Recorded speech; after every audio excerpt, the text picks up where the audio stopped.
Prends cette parole comme une prophétie pour toi. Prends ce message comme quelque chose qui vient pour te guérir. Comme un médicament de la part du Père pour guérir ton mariage, pour guérir ton célibat. Que ton célibat soit assumé totalement, que ton célibat soit un célibat heureux, tranquille, dans lequel tu n'es pas en train de promener des regards inquiets à gauche ou à droite, ou tout simplement tu es en train de te tourmenter. Pourquoi je suis encore célibataire? Sois calme, sois tranquille. Tu es encore célibataire, dis gloire à Dieu. Ne regarde pas parce que les gens sont en train de se marier vite tout autour de toi. Et toi tu veux faire comme tout le monde. Tu veux aussi te marier vite comme tout le monde. Tu risques de te retrouver, comme disait tout à l'heure maman, de te retrouver dans le chemin inverse. Nous on parle du célibat au mariage. Pour toi on parlera du mariage au célibat. Parce que tu n'as pas maîtrisé ton célibat. Tu n'as pas maîtrisé ton temps ou tes fiançailles. Nous avons énuméré hier quelques points à la volée pour te donner des critères de choix. Mais on a dit que le premier critère de choix, bibliquement parlant, selon la parole de Dieu, selon la nature dans laquelle tu es un enfant de Dieu. Et dans ta nature d'enfant de Dieu, tes choix sont limités. Quelqu'un peut dire mes choix sont limités. Tes choix sont limités parce que tu es un enfant de Dieu. Pour celui qui n'est pas enfant de Dieu, lui, ses choix sont illimités. Il peut épouser qui il veut. Il peut marier qui il veut. Parce que tout simplement, il est sans limite. Il est un homme sans frein. Il est de la nature du monde, la nature du péché, selon ce que la Bible l'appelle, la nature adamique, ou la nature tout simplement animale. Alléluia. Quand bien même un animal a ses limites, mais l'homme n'a pas de limites quand il est de la nature adamique. Il n'a pas de limites. Il fait ce qu'il veut. Il va où il veut. Mais toi qui es enfant de Dieu, tu as des choses qui te sont mises à part. Tu es limité dans tes choix. Et le premier choix, ou la première limitation dans ton choix, est tout simplement ce que la Bible nous dit. Ne vous mettez pas sous un joug étranger. Alléluia. Ne vous mettez pas sous un joug étranger. C'est-à-dire, ne va pas te mettre sur quelque chose qui n'est pas de ta propre nature. Ne va pas te mettre sur quelque chose qui n'est pas de la nature divine que tu es. Tu es un enfant de Dieu. Tu es d'une nature céleste, une nature divine. Tu n'es plus n'importe qui. Il faut que tu sois fier de ce que tu es. Fier d'être un enfant de Dieu.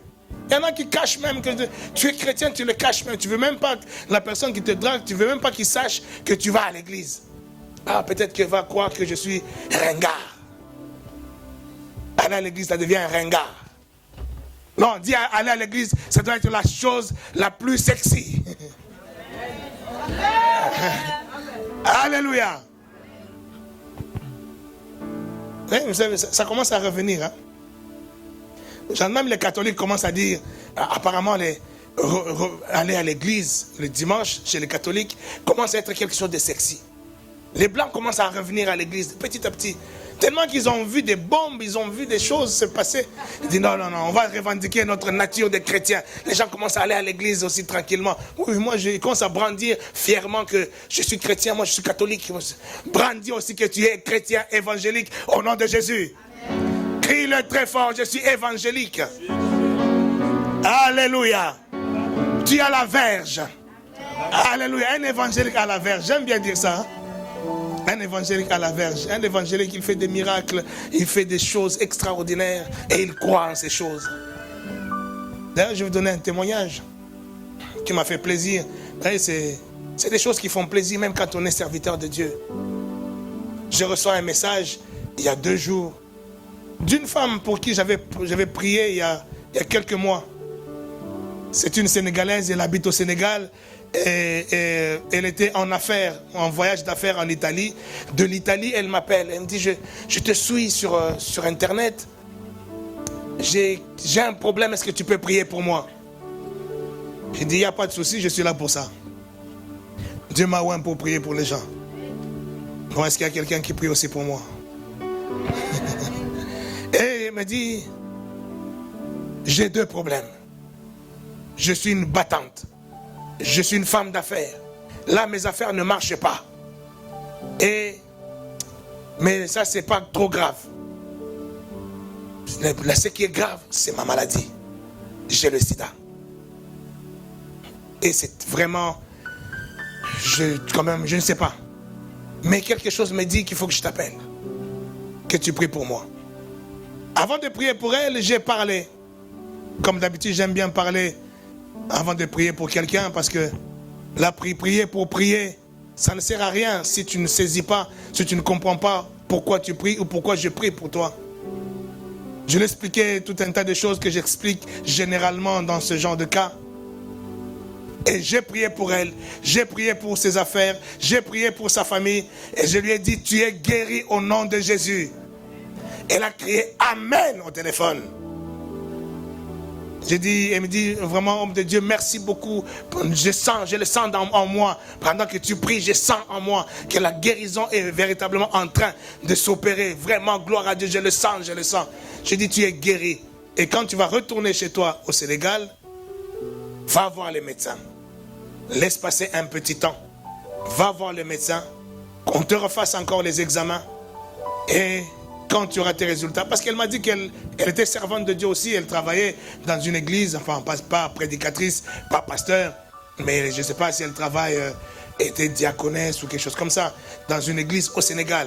Gloire à Dieu, le Sénégal, on croyait que c'était seulement un pays musulman, mais il y a aussi des chrétiens, il y a aussi des églises.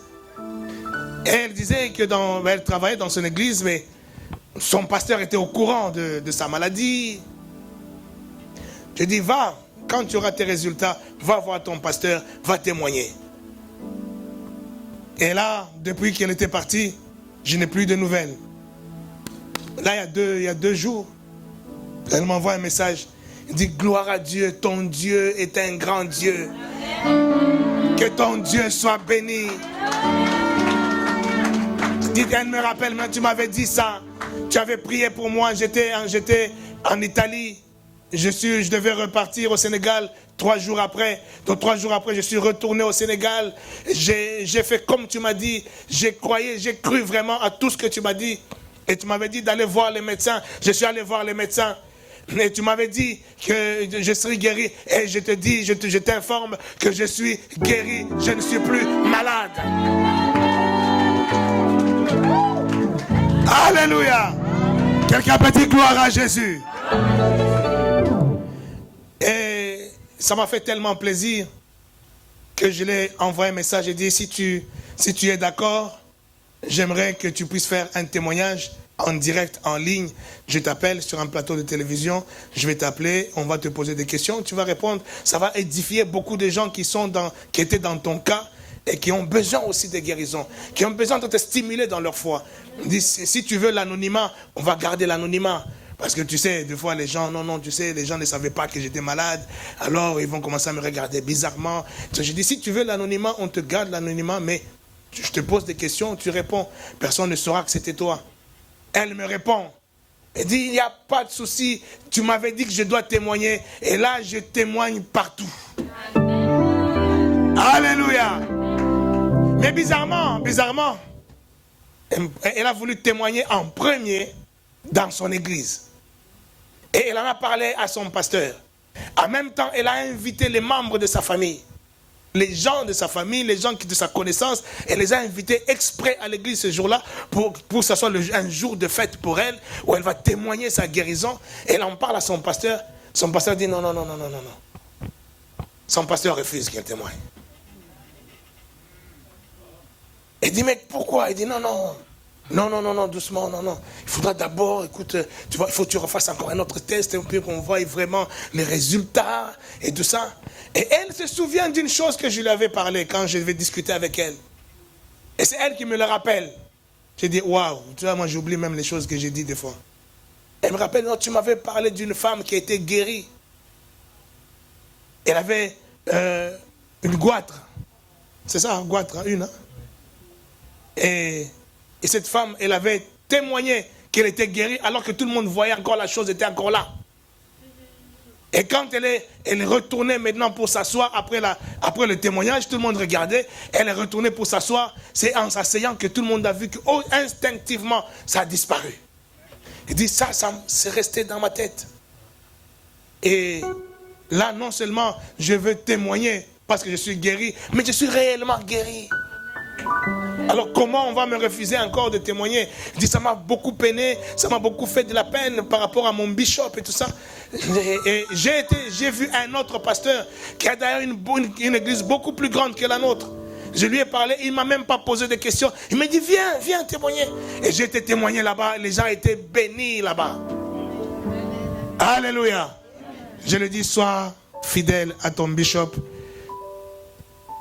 Tu ne sais pas pourquoi il a refusé le témoignage, mais reste dans ton église.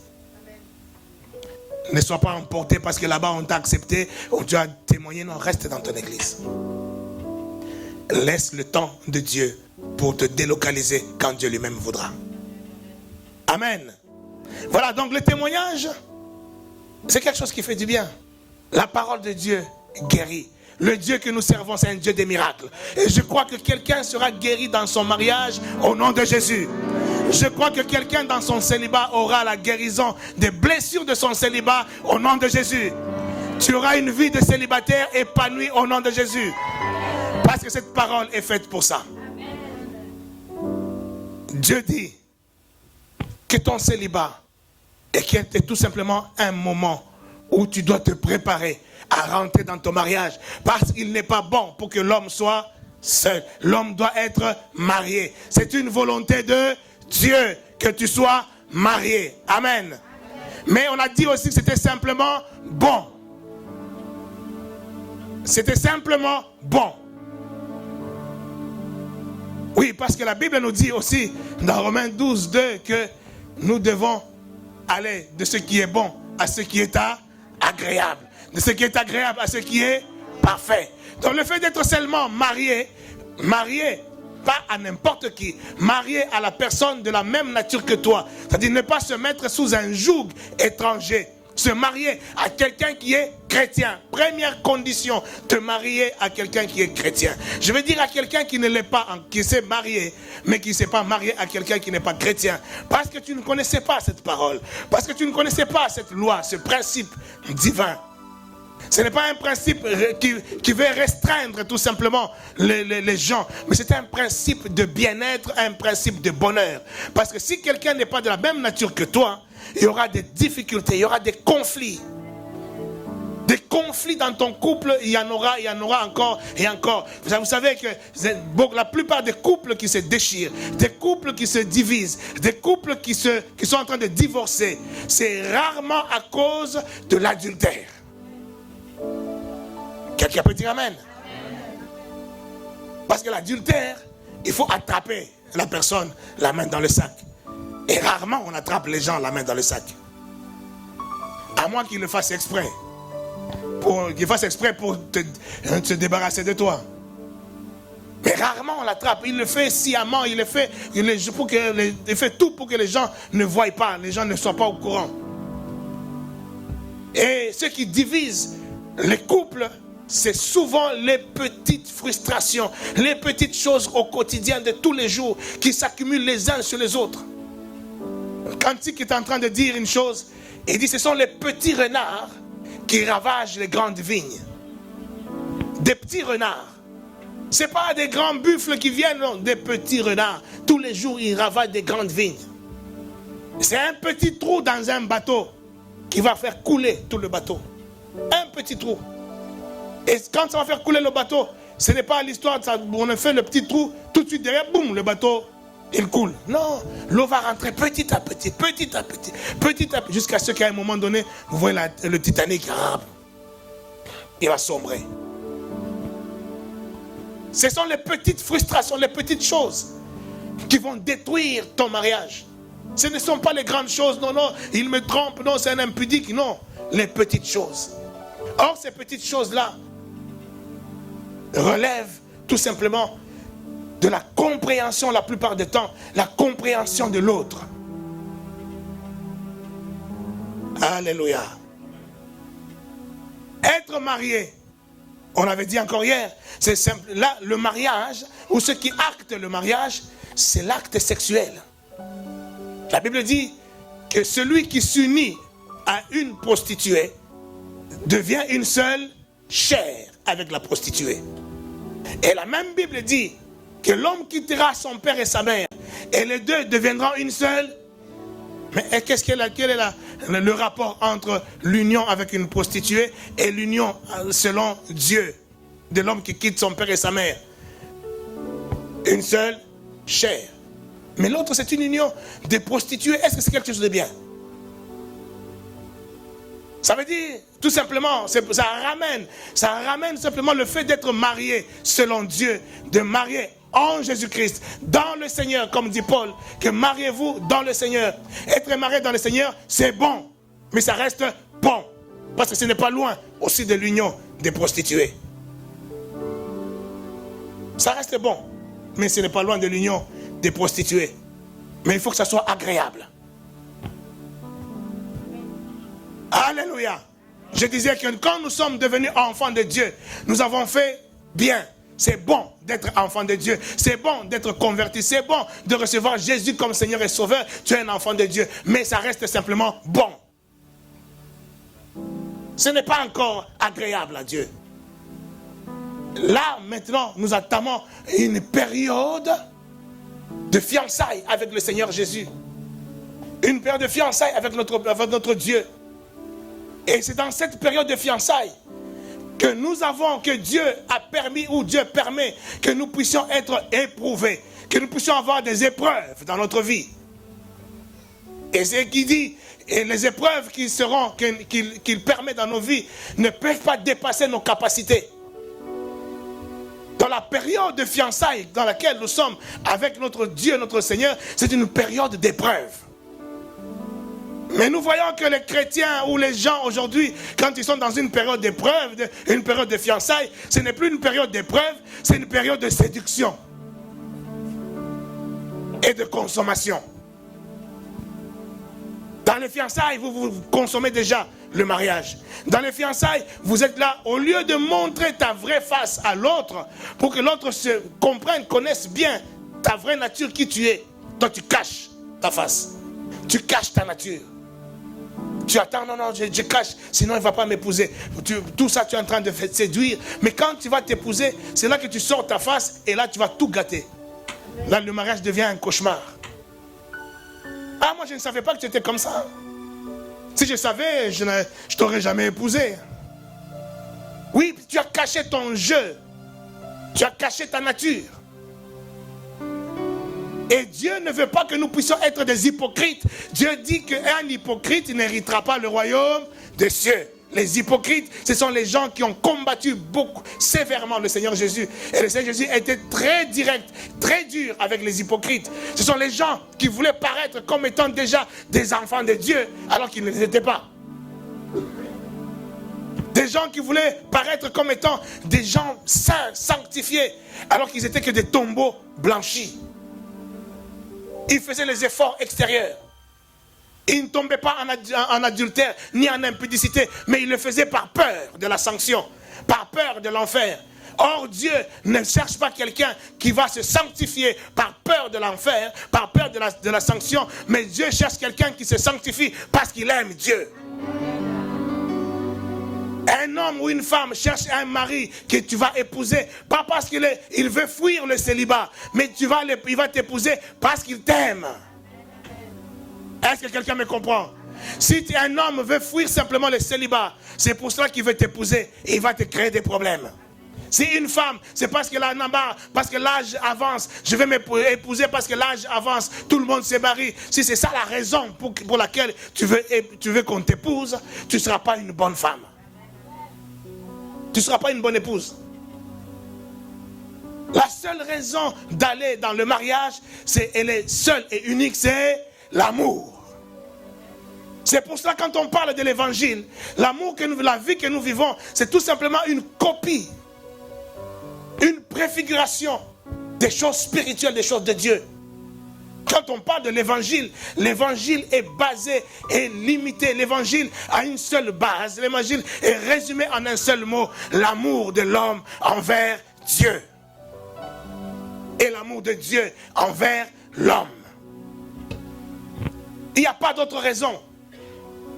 On veut parler de la sanctification. Il n'y a pas d'autre raison pour que nous puissions être sanctifiés, si ce n'est la raison de l'amour du Père envers nous. C'est pour ça Romains 2,4 dit, la bonté de l'Éternel nous pousse à la repentance. Quand tu as connaissance que Dieu t'aime, quand tu as connaissance que cette femme-là m'aime, tu te sens même coupable de lui faire du mal. Est-ce que quelqu'un me comprend? Quand tu es conscient que cet homme-là, il m'aime de tout son... Tu te sens coupable même de le tromper. C'est à cela que Dieu nous amène dans cette période de fiançailles, cette période des épreuves.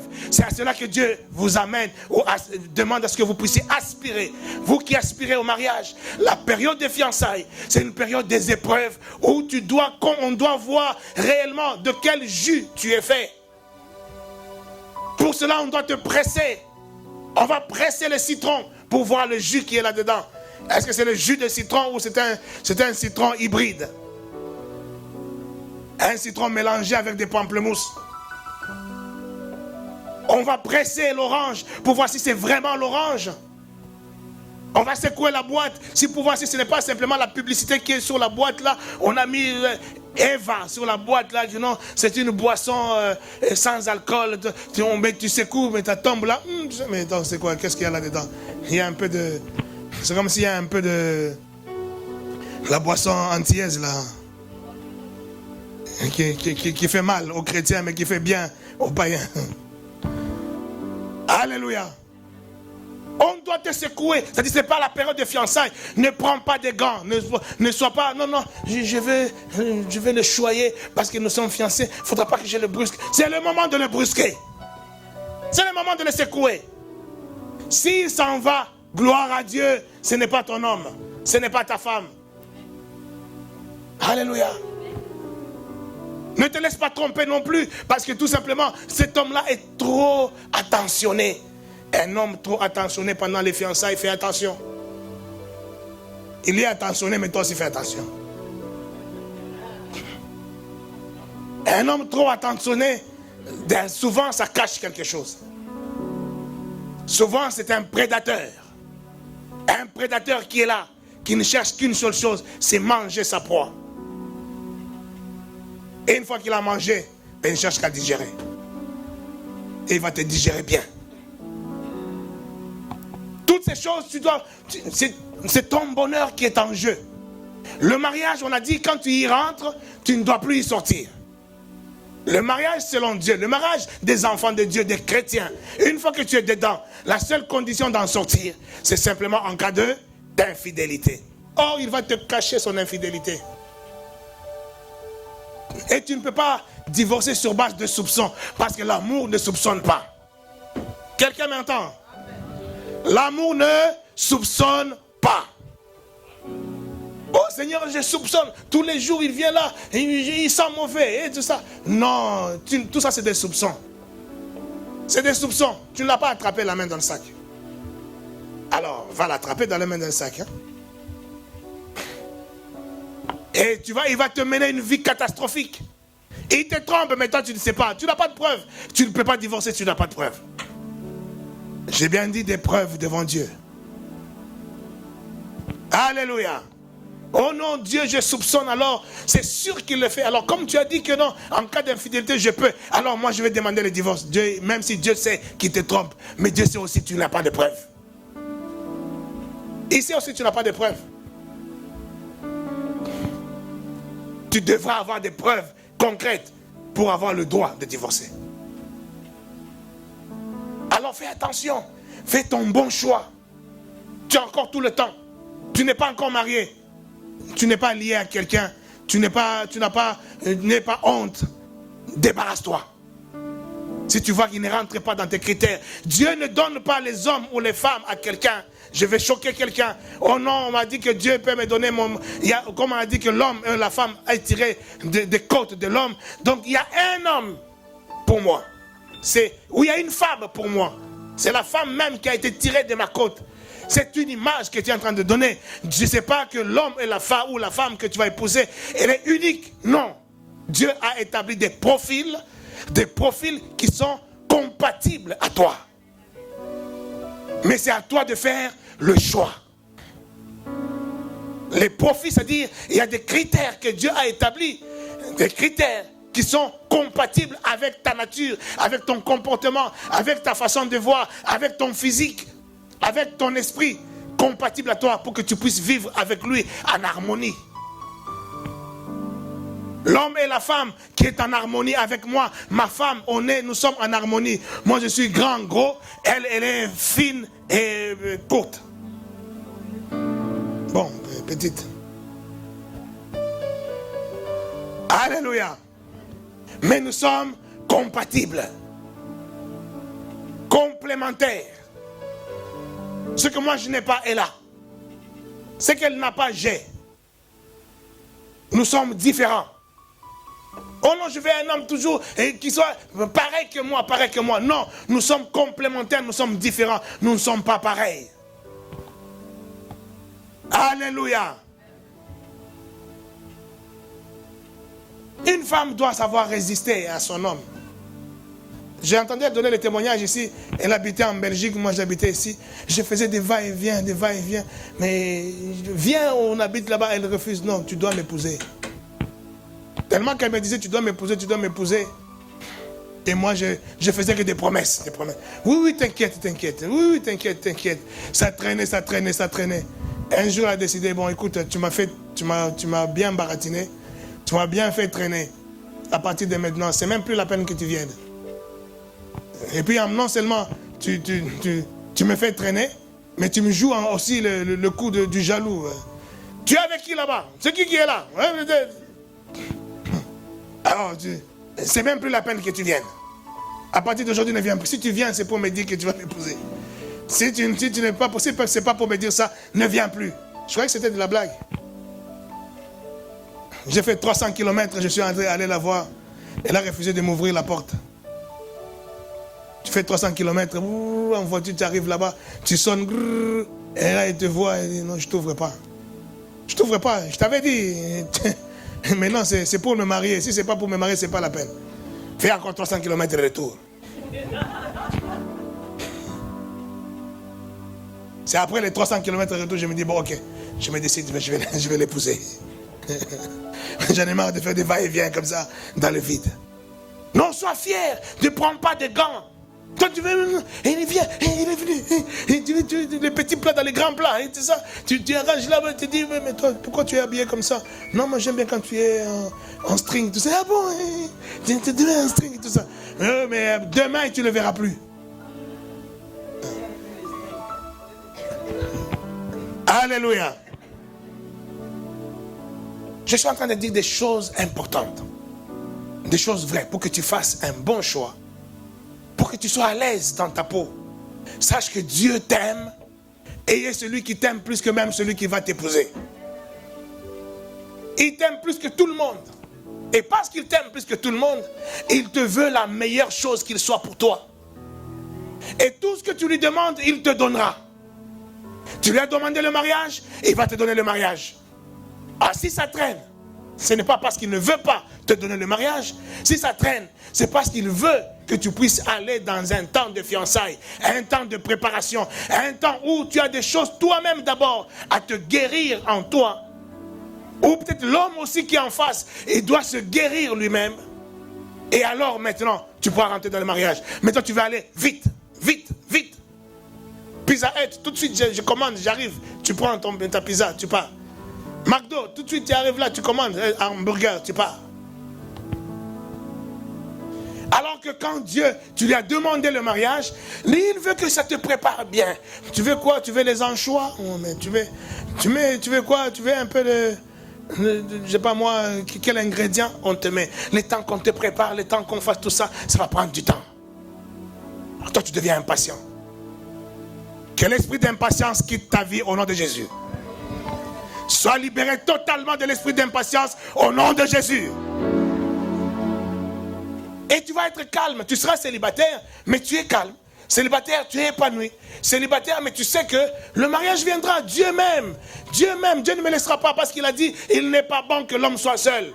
Donc il y a un homme pour moi. Que je sois petite, grosse, grande, je ne sais pas comment, blanche, noire, jaune, rouge. Il y a un homme pour moi que Dieu a préparé pour moi. Je dis gloire à Dieu. Cet homme, il va se manifester à un moment ou à un autre parce que Dieu sait qu'il n'est pas bon que je sois seul. Tu vas commencer à avoir la paix. Tu vas encore commencer à regarder. Dès le premier arrivé, le premier à draguer, tu tombes dedans. Souvent, quand Dieu te prépare un bon mariage, le diable aussi va précipiter un mauvais devant toi. Pour te faire tomber dans le panneau. Et là, comme toi, tu es excité. Tu tombes sur le premier. Dès le premier arrivé, ouais, c'est lui.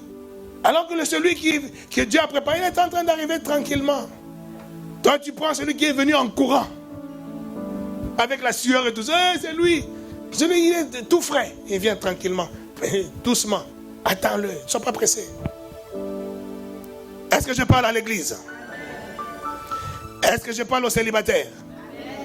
Mais tout ça va nous amener dans un but. Le but d'avoir un mariage heureux. Un mariage épanoui. Un mariage divin. Un mariage qui va t'amener à l'ouverture de tout dans ta vie. Si ton mariage échoue, tout va échouer dans ta vie. Tu vas te battre pour les affaires. Ils vont commencer à monter, descendre. Monte parce que ton cœur n'est pas en paix.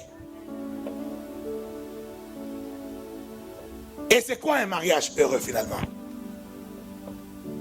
Un mariage heureux,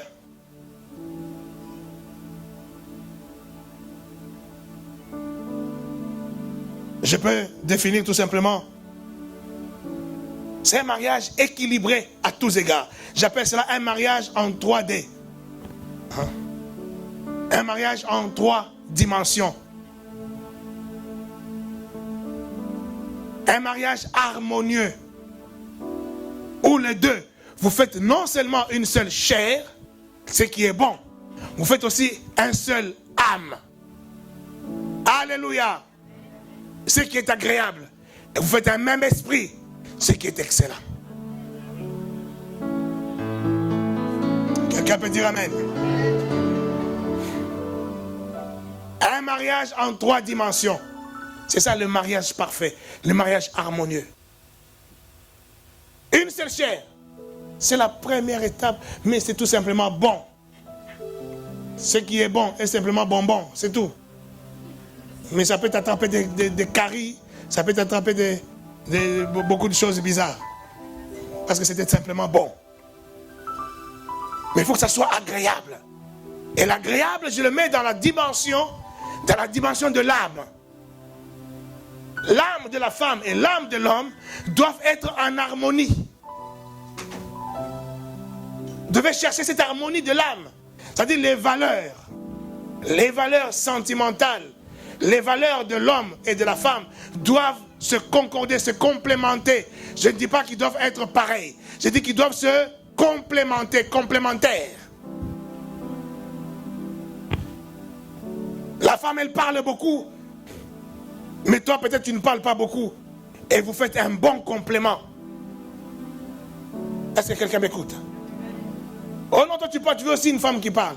Une femme parle beaucoup, naturellement. Mais toi aussi, un homme, tu es un homme comme si tu as grandi avec beaucoup de filles chez toi. Tu étais le seul garçon. Tu as grandi avec ta maman. Et comme bizarrement, tu parles beaucoup. Et tu veux aussi épouser une fille qui parle beaucoup. Mais attention. Vous serez 2 à beaucoup parler dans la maison. Et si vous êtes 2 à beaucoup parler dans la maison, ça peut être compliqué. Il faut qu'il y en ait une qui parle. Une personne qui parle beaucoup. Et une personne qui est modérée. C'est ça la complémentarité. Moi, je ne parle pas beaucoup, Mais c'est pour ça que j'ai ma femme, elle est ma femme. Donc vous comprenez ce que ça veut dire? Alléluia. Il faut qu'il y ait cette harmonie de l'âme.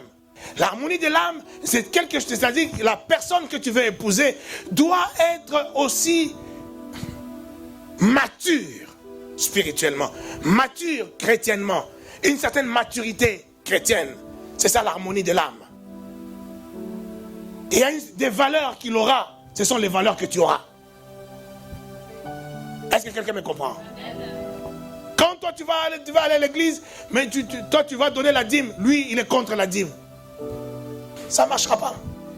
Vous aurez des conflits. Les renards seront là dans votre couple. Ces renards, au fur et à mesure, vont détruire votre couple. Parce que toi, tu comprends, tu as saisi la valeur de la dîme, mais lui, il ne saisit pas ça.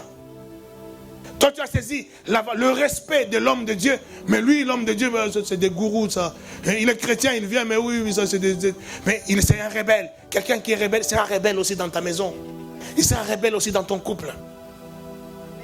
Oh non, il va changer. Ok, c'est bien. Bon courage. Bon courage pour toi. Dis-lui d'abord, va te guérir. Change d'abord avant de m'épouser. Qu'on ait au moins les mêmes valeurs. La base de la valeur chrétienne. Il y a beaucoup de chrétiens qui ne sont pas chrétiens. Des gens qui fréquentent l'église ne sont pas tous des chrétiens. Il y a des gens qui fréquentent l'église, mais ils sont des loups déguisés en agneaux. En brebis. Oh, les brebis du Seigneur. Oui, brebis du Seigneur. Mais ce n'est pas un brebis, lui, c'est un vrai loup. Et il est là au milieu des brebis, là. Les odeurs que vous, les brebis, vous sentez, lui, il ne les sent pas. Lui, il sent vos odeurs à vous. Là, c'est le loup, là. Lui, il sent vos odeurs. Il sent bon. Tu es là, il est là pour toi, mais il regarde toutes les filles de l'église. Et un jour, tu vas te rendre compte que non, il avait dragué l'autre, il avait dragué l'autre, il avait dragué l'autre. Il a dragué tout le monde. Parce que c'est un loup. Toi, tu pensais que c'était un brebis. Mais pour savoir que c'était un brebis, tu dois voir maintenant, ce n'est pas simplement la partie du fait que non, il est enfant de Dieu, c'est bon. Mais il doit être quelqu'un qui est un peu mature spirituellement. Et là, tu verras les critères de la maturité spirituelle. Ce n'est pas seulement quelqu'un qui est assidu à l'église. Mais c'est quelqu'un qui a un comportement de chrétien. Pas seulement envers toi, mais envers tout le monde. Quand tu as des rapports à gauche, à droite, il avait parlé mal à un tel. Mais tu dis, écoute mon frère, guéris d'abord ça. Hein? Guéris d'abord ça, parce que je ne veux pas qu'un jour on soit en couple, que je sois en problème avec tout le monde. Parce que toi, tu parles mal aux gens. Tu dois apprendre à bien parler. Parce qu'un chrétien doit apprendre à bien parler aux gens. Alléluia. J'ai béni le Seigneur parce que tellement que je parle, je crois que j'ai vu que je commence à voir certains fruits parmi vous. Quelqu'un peut dire Amen. Il y a quelqu'un qui m'a dit hier, il dit, waouh, c'est la première fois que j'arrive là, mais le premier sentiment que j'ai eu, j'ai ressenti l'amour. Comment on m'a accueilli, j'ai ressenti l'amour. Vraiment qu'il y a l'amour là-dedans. Que Dieu vous bénisse au nom de Jésus. On n'a pas parlé de l'amour pour rien. Pendant 1 an, on n'a parlé que de l'amour. On a prêché que sur l'amour pendant 1 an. Ça doit porter des fruits. Alléluia. Hier, c'est la première fois que toute l'église me voit depuis plus de 2 semaines. J'étais en Afrique. Mais j'arrive là. Quand j'ai vu les têtes là, je vois Marie en train de chanter, de rigoler. Je dis, waouh, ça c'est merveilleux. Elle est radieuse. Oui, parce que c'est ma fille, je la connais. Je vois que les choses sont en train de changer. Les fruits de l'esprit sont en train de naître. Amen. Il faut encourager les bonnes choses. Tu dois attendre que l'homme ou la femme là qui veut t'épouser voit d'abord qu'il puisse avoir le minimum des fruits de l'esprit. Je suis direct, je ne suis pas en train de faire un séminaire pour vous pousser vite à vous marier. Mariez-vous parce que nous avons besoin de célébrer des mariages ici tous les ans. Oh, nous allons faire des performances. Ah, chez nous, cette année, on a célébré 20 mariages. Alléluia, nous sommes performants. Non, même si on célèbre un seul mariage, ce n'est pas grave. Mais il faudra que les gens rentrent dans le bon mariage. Nous ne sommes pas dans la course au mariage pour être après dans la course au divorce. L'harmonie de l'âme, c'est faire en sorte que l'autre soit au même niveau spirituel que toi. Lui, il ne veut pas entendre parler d'église. Il ne veut pas entendre parler de pasteurs. Il ne veut pas entendre des programmes de l'église, des intercessions. Ah non, moi j'en ai marre. Moi je reste.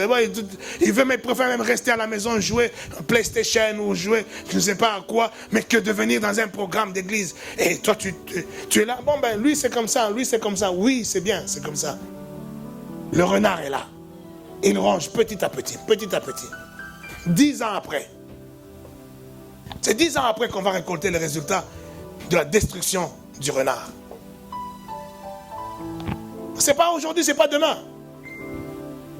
Alors tant qu'à faire, agis, fais bien. Regarde. Et pour ceux qui sont déjà dedans, qu'est-ce que Dieu dit? Mais tu t'es mis toi-même dans cette histoire. Maintenant, c'est à toi de réparer l'histoire. Parce que toi, tu as compris. Toi, tu sais que moi, j'ai un niveau spirituel. J'ai les fruits de l'esprit. Comment d'abord te regarder toi-même? Est-ce que moi, j'ai les fruits de l'esprit? Est-ce que moi, les fruits de l'esprit, on les trouve en moi? Si c'est vrai, les gens peuvent témoigner des fruits de l'esprit en moi. Maintenant, moi, je vais jouer de ces fruits de l'esprit pour impacter l'autre. La Bible dit que celui qui a épousé quelqu'un qui n'était pas converti, il va faire quoi? Il va gagner le converti parce qu'il a déjà épousé. Il va le gagner, mais là, il va le gagner comment? Ton comportement. Les fruits de l'esprit en toi, c'est ça qui va gagner l'autre. Ça me fait rentrer déjà dans l'autre point. Le point qui va t'aider non seulement à maîtriser bien ton couple, à célébrer ton couple, à jouir de ton couple. C'est ce point aussi qui va t'aider, toi qui es célibataire, à te préparer à ton futur couple en ayant des bonnes images d'un couple, pas en ayant des critères erronés, des critères du monde, mais des critères bibliques, des critères divins. Et cela, c'est tout simplement savoir célébrer les différences entre l'homme et la femme. L'homme et la femme sont deux êtres complètement différents, qui évoluent dans des univers totalement différents. Alléluia. La femme a son univers. Quand nous sommes enfants, vous avez remarqué que les enfants, quand on est bébé, je cherche à acheter une poupée à mon fils Ethan ou Ilan. Tu vas voir qu'est-ce qu'il va te répondre. C'est pour les filles ça. Lui, il veut des petits bonhommes, il veut des petites voitures. Il part tout seul. Mais si j'avais une petite fille, j'avais des petites filles là, les Flora, les Fallon, quand elles étaient petites, c'est pas pareil. Les petites voitures, ça ne les intéressait pas. Hein, c'est plutôt des choses, même des jouets électroniques, c'est des jouets de filles, tout ça.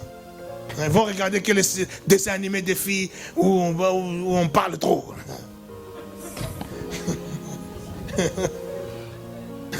Même dans les dessins animés des filles, on parle trop.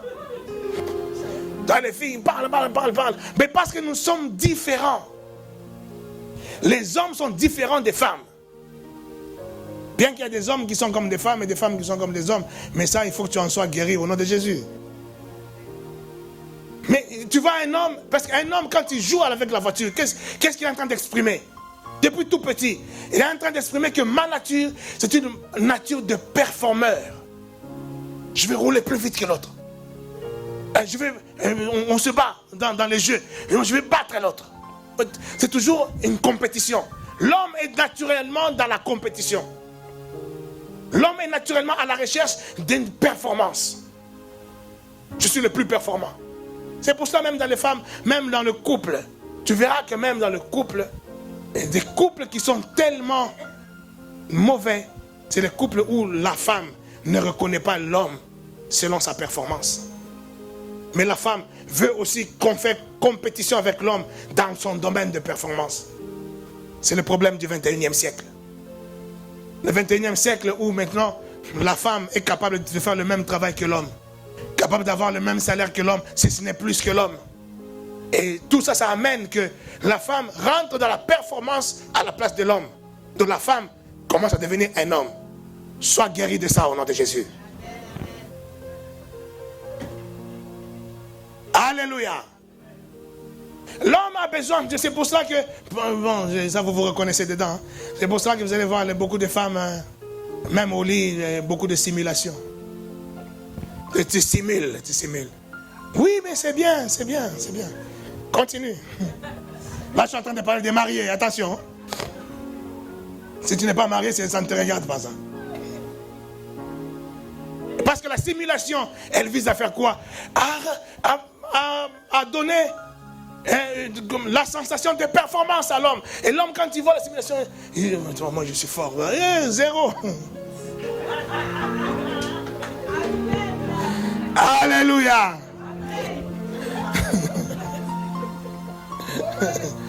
Mais la femme veut te faire croire que tu es performant. C'est bien. C'est ça le but. Il faut que l'homme se sente dans sa peau d'homme, de performeur, dans sa peau d'homme, de celui qui est fort, qui est puissant. Vous croyez que la Bible dit, qu'est-ce que dit la Bible entre l'homme et la femme? Lisons ce que dit la Bible.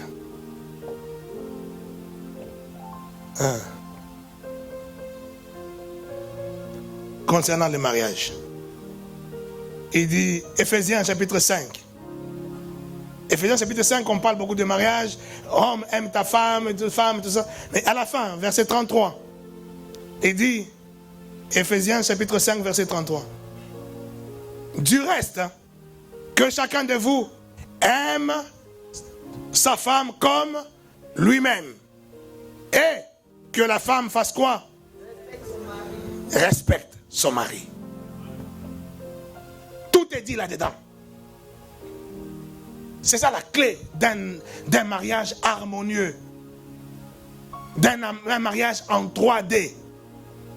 Où l'âme est déjà guérie. Vous êtes maintenant spirituellement à peu près au même niveau. Spirituellement, vous êtes tous enfants de Dieu. C'est la perfection. Et sans compter aussi la troisième dimension. C'est la dimension de l'amour. C'est 3D. On peut même appeler 3A. Donc 3 amours. L'amour agapé. C'est l'amour de Dieu. L'amour de Dieu, c'est parce que vous êtes enfant de Dieu que tu dois aussi développer cet amour de Dieu. L'amour que tu peux avoir pour ton frère, ta soeur, tu l'as aussi pour ton mari, naturellement. Deuxième A, l'amour philéo. Alléluia. C'est-à-dire ton mari ou ta femme doit être comme un ami pour toi. Comme une amie pour toi.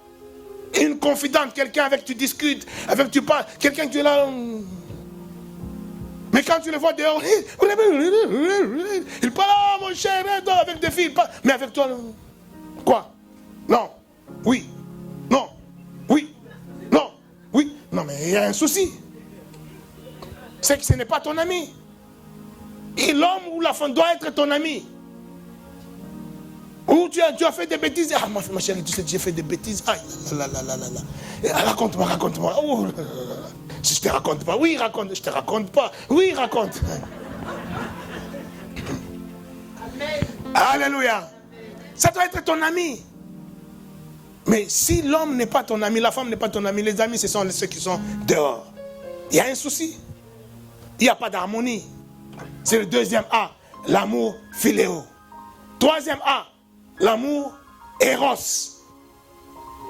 C'est-à-dire l'amour physique.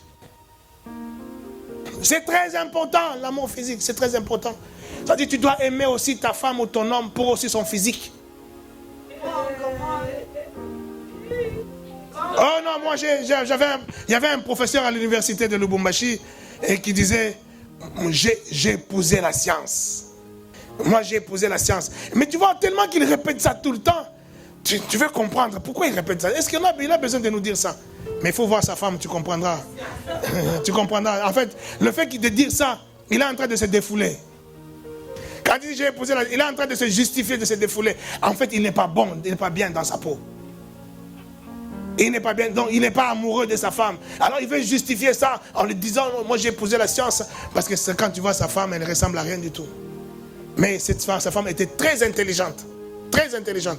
Je ne suis pas en train de me moquer de quelqu'un, mais c'était la vérité.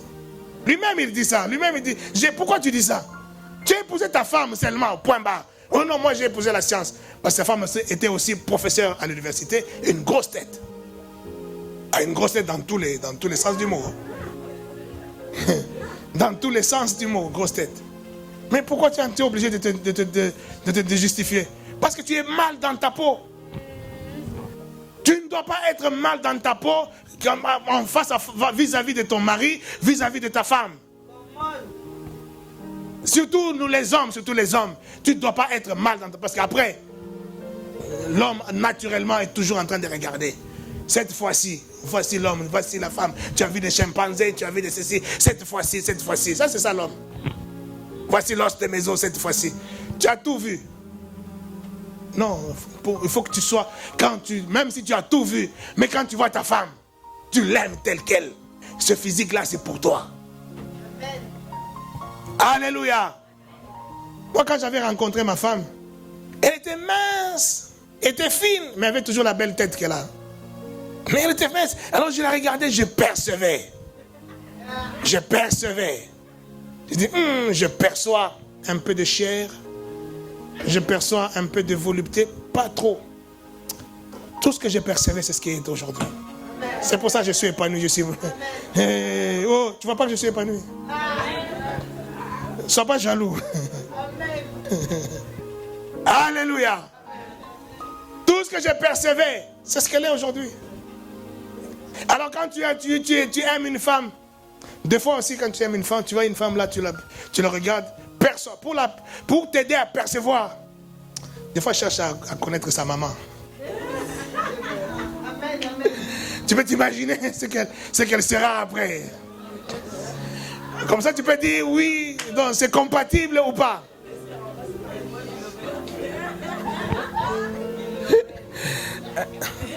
Est-ce que je parle à quelqu'un? Non, c'est pas des blagues, c'est très sérieux. Le physique fait quelque chose d'important dans le mariage. Je suis en train de parler des gens qui n'êtes pas encore mariés. Vous cherchez à vous marier. Je vous donne des bonnes pistes pour que vous ne puissiez pas tomber dans des pièges. Oh non, moi j'avais épousé une femme de 55 kilos. Là, elle a 130 kilos. Depuis que tu l'as épousée, paf, 130 kilos. Et tous les jours, tu es tout le temps dehors. J'ai rendez-vous à gauche, j'ai rendez-vous à droite. Tu reviens à la maison juste pour rentrer dans le lit et puis tu dors. Tu manges et puis tu dors. Parce que tu es en train de fuir. Est-ce que je parle à quelqu'un? Est-ce que tu veux que je parle ou pas?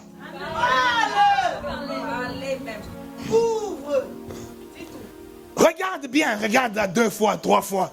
Regarde même sa maman, regarde même peut-être sa soeur.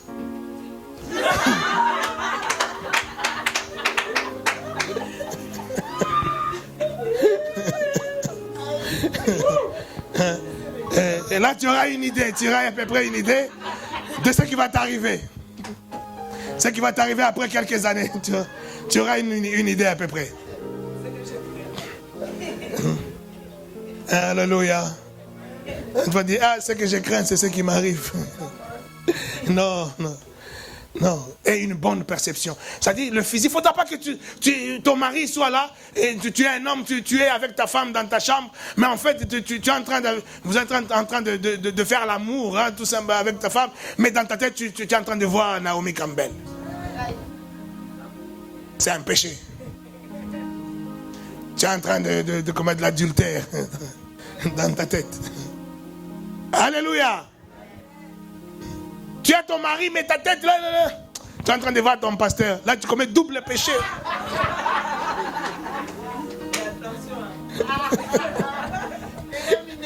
Tu commets double péché. Alléluia.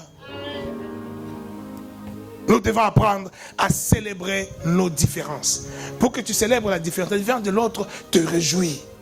Parce que tu sais qu'il est différent de moi, elle est différente de moi, c'est normal. C'est normal, je ne suis pas pareil qu'elle. Je ne suis pas pareil que lui. Mais c'est cette différence, c'est ça qui fait que nous soyons complémentaires.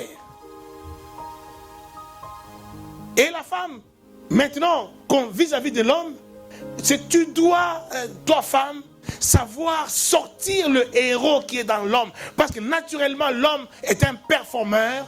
L'homme est quelqu'un qui cherche la performance. Qu'on lui dise que toi tu es fort, toi tu es merveilleux, toi tu es intelligent, toi tu es musclé, toi tu es... Même si c'est un flasque, tout ça, toi tu as des bons muscles, tout ça.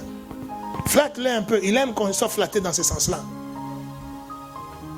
Tu l'acceptes comme ça, tu le valorises comme ça. C'est ce qu'il est en train de dire, que la femme doit respecter son mari. L'homme a besoin de se sentir respecté. Le leadership nous a été donné à tous, à l'homme et à la femme. Dieu a dit dominer sur toute chose. Il n'a pas dit seulement à l'homme, il a dit à l'homme et à la femme. Mais nous sommes aussi leaders, mais leaders d'une manière différente chacun. L'homme est leader dans la performance, la femme est leader dans l'influence. C'est pour cela que quand je vois une femme qui n'arrive pas à changer son homme, je dis, elle a des soucis. Parce qu'une femme, tu as toutes les capacités. Vous savez, même le monde dit, ce que femme veut, Dieu veut. Donc la femme a une capacité de leadership d'influencer un homme à tous égards. C'est pour ça que la Bible dit aussi qu'une femme sage bâtit sa maison. Parce qu'elle est influente. Elle a tout pour influencer l'homme. Savoir parler à l'homme comme un homme. Savoir valoriser le héros qui est en lui. Valoriser le leader qui est en lui. La Bible dit que l'homme est la tête. Le chapeau. C'est-à-dire, l'homme, c'est un leader de position. Il aime bien qu'on lui donne la position de chef. La position de celui qui contrôle. Alors que c'est toi la femme qui contrôle tout. Est-ce que quelqu'un me comprend? C'est toi qui contrôles tout. Mais tu fais comme si c'est lui. Tu lui donnes la place. Comme c'est lui qui contrôlait. Alors que c'est toi qui contrôles tout. Tu veux, non, j'ai rendez-vous. Faut que je parte tout ça. Ah bon? Toi, tu sais, ce rendez-vous-là, c'est un rendez-vous bidon. C'est un rendez-vous qui n'est pas très, très bien. Ça ne va rien apporter. Tu peux le faire changer d'avis. Non, je ne fais pas. Non, cet homme-là, tes amis là-bas, je ne les aime pas. J'aime pas que tu es dans ce rendez-vous. Reste là. Ça ne marchera pas. Parce que tu es en train d'empiéter dans son domaine. Tu es en train de lui manquer du respect. L'homme n'aime pas que la femme puisse faire monter sa voix plus haut que lui. Tu lui manques du respect. Et quand il sent que tu lui manques du respect, automatiquement il est frustré. Ça devient la guerre. Parce que ce n'est pas la nature. Tu dois te connaître toi-même. Je suis femme. Et étant femme, ma nature, ce n'est pas de monter ma voix plus haut que l'homme. Ce n'est pas parce que tu es faible, non. Parce que toi, tu as une nature influente. Qui sont les premières personnes à qui on a Dieu, le Seigneur Jésus, a donné la mission d'évangéliser. Pourquoi? Parce qu'elles sont influentes. Elles sont influentes. À l'église, quand tu commences une église, les premières âmes qui viennent à l'église, qui amènent, c'est toujours les femmes. C'est ça l'influence. Et tu dois te connaître en tant que telle, en tant que femme influente. On dit femme influente, non, parce que moi j'ai des entreprises, femmes influentes. On voit des séminaires, là, femmes influentes parce qu'elles ont des entreprises, femmes influentes parce qu'elles ont l'argent. Ce n'est pas ça l'influence d'une femme. C'est pas ça l'influence d'une femme. L'influence d'une femme, c'est de savoir gérer, diriger les choses dans l'ombre, faire influence sur l'homme. Savoir parler à l'homme pour le valoriser, lui montrer le respect. Et tu lui dis, ah mon chéri, moi j'avais besoin de toi, moi j'ai besoin de toi, tu ne vas pas partir comme ça là, et reste là, ah ma chérie, non, reste là, moi j'ai besoin de tu fais la bonne femme. Tu vas voir qu'il va rayer le rendez-vous. Il reste là, tu l'as influencé. Mais quand toi tu vas dire, non, non, non, non, tu ne pars pas. Moi je ne veux pas que tu partes, c'est ça. Et là il va bien partir. Alléluia. C'est ça, savoir célébrer les différences. Nous ne sommes pas pareils, nous sommes différents. Toi, tu veux être dans la peau d'un homme. C'est ça le 21e siècle. Les femmes veulent être comme des hommes. Les hommes, maintenant aussi, il y en a des hommes qui sont tellement fatigués qu'ils veulent être aussi comme des femmes.